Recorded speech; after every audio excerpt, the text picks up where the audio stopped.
Viral tangis histeris wanita motor ditahan debt collector, meski sudah lunas polisi turun tangan.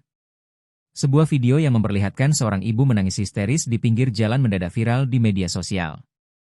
Ibu tersebut tak kuasa menahan emosi lantaran sepeda motor miliknya diduga ditahan secara paksa oleh oknum debt collector atau yang akrab disapa Matel, mata elang.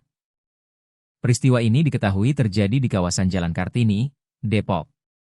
Terlihat sang ibu yang mengenakan jaket abu-abu dan kerudung merah muda tersebut tampak sangat terpukul dan meminta pertolongan kepada pihak kepolisian yang berada di lokasi.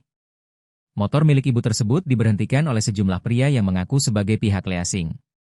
Padahal, sang ibu menegaskan bahwa dirinya telah menyelesaikan kewajiban pembayaran atau cicilan motor tersebut alias sudah lunas. Beruntung, sejumlah anggota kepolisian dari tim perintis presisi Polres Metro Depok segera tiba di lokasi untuk mengamankan situasi. Polisi meminta pihak penarik motor untuk segera menyerahkan kembali kunci motor kepada pemiliknya.